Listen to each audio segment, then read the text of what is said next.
This morning we are continuing the series, Change, 7 Words for Lent. We are looking at some of these words that are powerful and transforming in our lives that can promote change.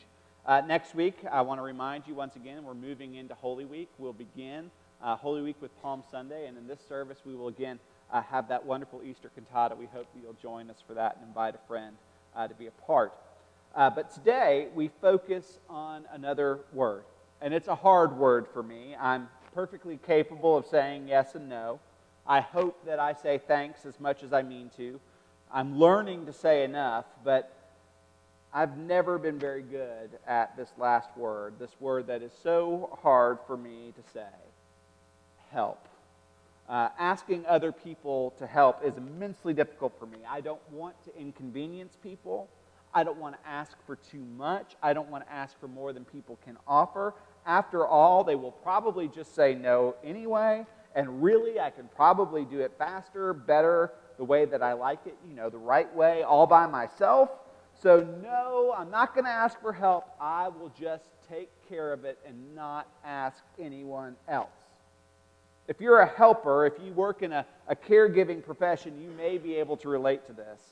Doctors, teachers, therapists, nurses, caregivers, pastors, coaches, the list goes on, countless professions.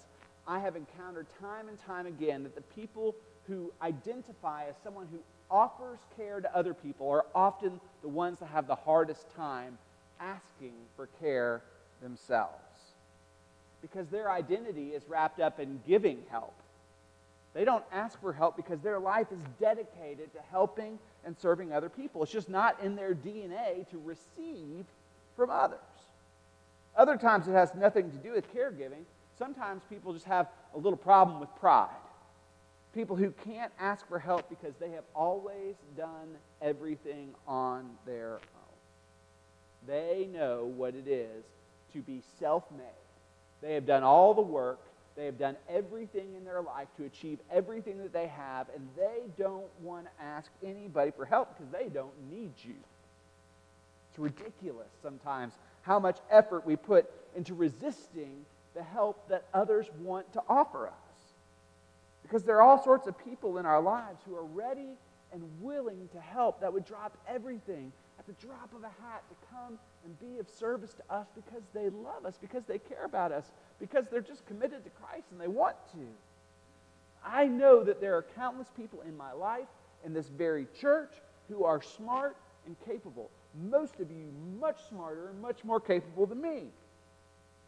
Because it's hard, though, for some of us to admit to ourselves that we're not good at everything. That maybe God gave me certain skills and abilities in a certain measure, and maybe He gave you some better ones. That we might actually complement one another. There's some things that I'm good at and some things I'm not. If your kid needs to know about Jesus or Star Wars, I'm your guy. If you want to learn about reading music, talk to Vivian. If you want to learn about really great music from the early to mid-90s, I'm your guy. But if your kid needs to know about sports, go talk to Randy Moore, because I'm going to be no help. There are always going to be people who are smarter and more capable than you or me. I'm learning that you all can do so much better, faster, righter than me. But I can still be stubborn about asking for help. It's like a toddler learning to tie their shoes. Have you ever been a part of that fiasco? You're trying to get out of the house, you're late, and this 3-year-old is holding your life hostage because they can do it all by themselves. Sweetheart, can I help you? No. I know you have no concept of time, but we are late, and it would be easier if maybe... No, I do it myself. But you see, you don't really know how to tie your shoe. You're just making lots of knots. So if I could just, no, I do it myself. It's infuriating. The same way it is infuriating realizing that in this example, I am the adult toddler trying to do everything myself. It also shows that one day when I'm older and crankier and possibly dealing with dementia, our daughters are going to have a fun time with me. So maybe if I realize now that I need help sometimes, it'll be easier for them down the road. Because here's the thing. We all need help sometimes. And we all need to help others sometimes. So the question I want us to consider this morning is, who is helping you and who are you helping? Our scripture reading this morning is from the book of Ecclesiastes. The book is often attributed to King Solomon, who is, through our knowledge of him, among the smartest people to have ever lived. In fact, most of the wisdom literature in the Bible is attributed to him. At the very least, it's inspired by him. And in this morning's verses, we have a very common sense, practical, pragmatic message about how it's better to have two people. Especially if you say, fall down. Because you might need someone to help you get back on your feet. If you've ever seen one of those terrifying Life Alert commercials, you know that you need someone if you've fallen and you can't get up. And Scripture is full of examples of God revealing that it is better to have others around us to help us than to be alone. God looks at Adam in the Garden of Eden in Genesis and literally says, it is not good for this guy to be alone. I think God knew clearly he's going to hurt himself, and that aardvark is going to be no help. So God brings Eve into creation. There's so many great duos in the Bible. Abraham and Sarah, Moses and Aaron, Ruth and Naomi, Jonathan and David, Mary and Martha, Paul and Silas, Bert and Ernie, Batman and Robin, Lennon and McCartney. They're in there in the back. Prove me wrong. Okay. We all need someone sometime that we can count on.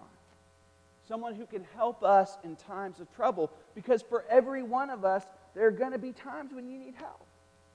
You are going to fall. It's going to happen. And not just while you're hiking in the state park or in your backyard or on the stairs at your house. The bottom is going to fall out somewhere. Maybe in your relationships. It may be in your finances. It may be in your professional life, your schoolwork, your grades. And it's at this point that you realize you need help. You need people. You can't bear this stress, this anxiety, this loss, these feelings alone. You need other people. Isolation is bad for you. And while we know this intellectually, I think pragmatically, in reality, oftentimes what happens is when those times happen, we are more prone to retreat away from community and relationships. When we are hurt or hurting, a lot of people seem to move into this primal response. Like a wounded animal, we retreat to our den and we lick our wounds. You don't reveal to the world, to the people you love, that you're hurting. So you hide out. You isolate. You wrap yourself in a blanket and binge on Netflix while eating mac and cheese out of the pot you cooked it in. Maybe that's just me. Okay. However you might do it, we circle the wagons, we hunker down, we don't want to talk to people. We stop interacting with friends and coworkers. We pull back from church and community. When we need help the most, it seems that we're least likely to ask for it. And part of the reason that we do this is we aren't sure who to ask or how to ask for help. Big reason for that is that we don't think about it until the bottom drops out. But I want you to think about asking for help the same way that we think about a natural disaster, a tornado, an earthquake, a hurricane.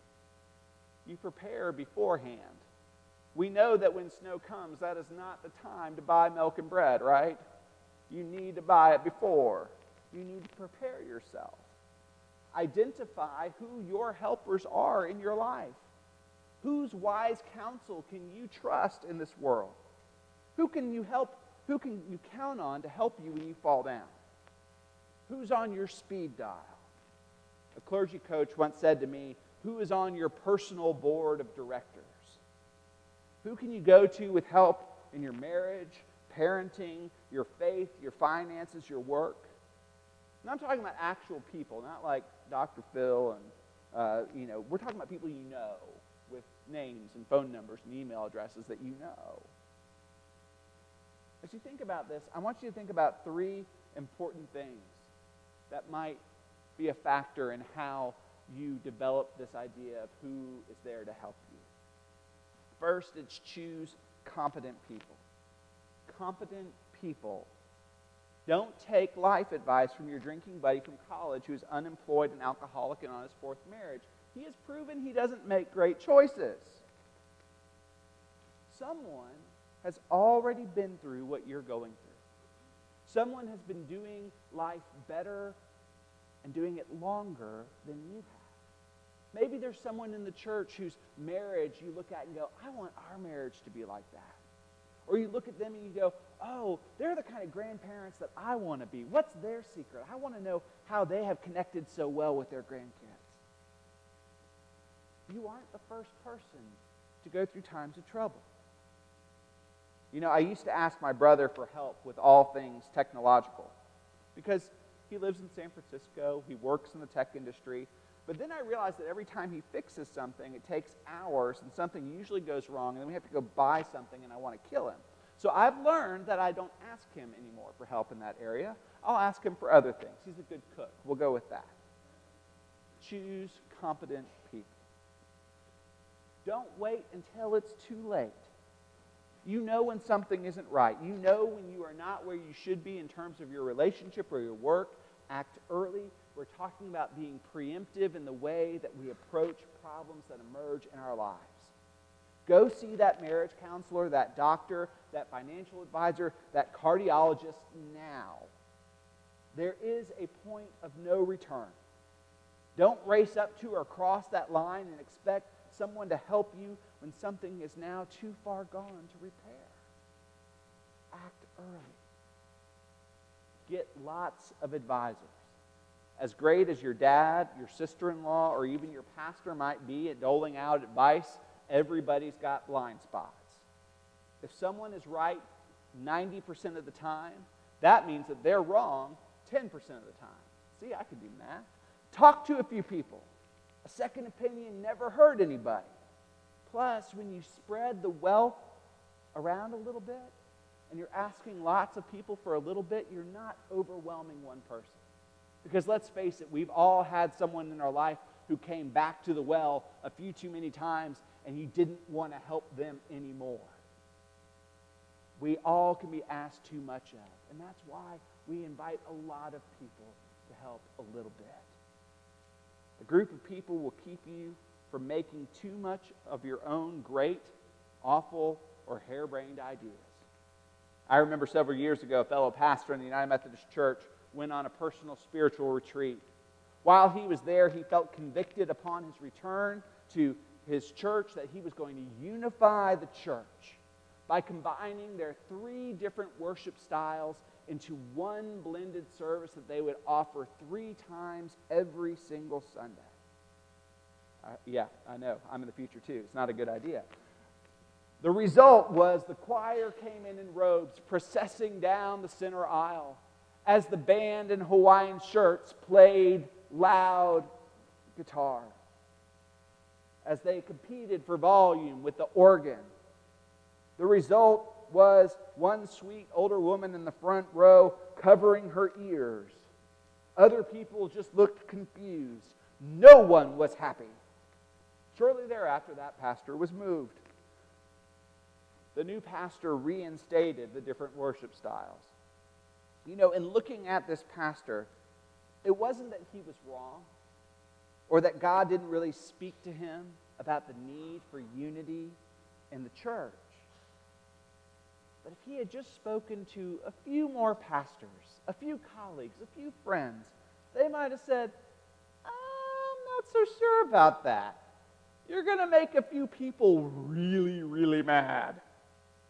He might have realized that there are other ways to promote unity in a church other than dramatically changing the worship style that people have become accustomed to. As great as it is to have people to help you, sometimes you have to be asking yourself, who am I helping?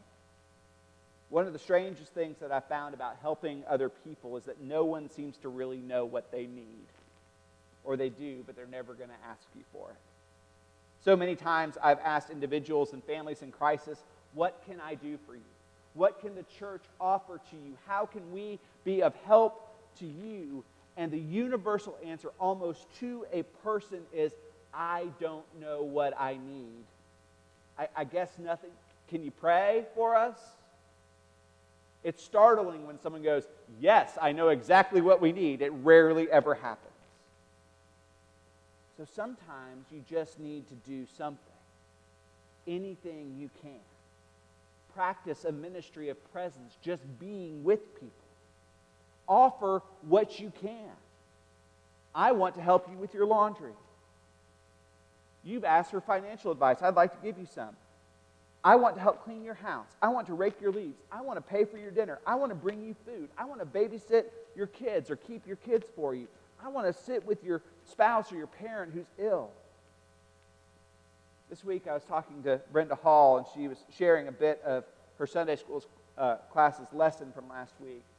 In the book that they're studying, the author encouraged the reader to go into every day anticipating opportunities that you're going to have to help someone, to serve someone. So when you're heading into work, when you're going into the grocery store or Target or swim practice or class or into an interaction with your neighbors, part of our calling is to intentionally look for opportunities to help, even when it's not asked for, to just help. Because there are more opportunities than we realize if we're looking for them. There are people out there who need you, people you know, people you don't. They need exactly what it is that you have to offer at that moment. You know, I've discovered that some of you have special skills. Some of you have unique experiences. Some of you have means that you can help people in a way that others can't. Some of you know what it is to lose a spouse or a parent or a child. Someone needs to know that they're not alone. You know what addiction and recovery look like. You've experienced the wilds of success and the trials of failure. You have been where people are, and they need to know that they are not alone. That's a help that only you can give. Some of you simply have the means to help someone in crisis. I remember a dear friend of ours in a previous church opened his own business. He and his family sunk everything they had financially into this business, all their savings, and all of a sudden when that business failed, they didn't know what to do. They lost their house, they lost their savings, they were struggling to make ends meet. He was looking for work but struggling to find anything. And one day, as he walked out to his mailbox expecting more bills and late notices, he instead found an envelope with his name on it, with $2,000 in it. He still doesn't know who helped him. He has guesses. Someone in his men's group, someone in his Bible study. But he counts that moment as the time when everything turned around. When he felt like everything was dark and there was no hope, he was reminded that there were people that cared for him, that were willing to do something so generous, so out of the blue, so anonymous, that all they wanted to do was help a friend in need.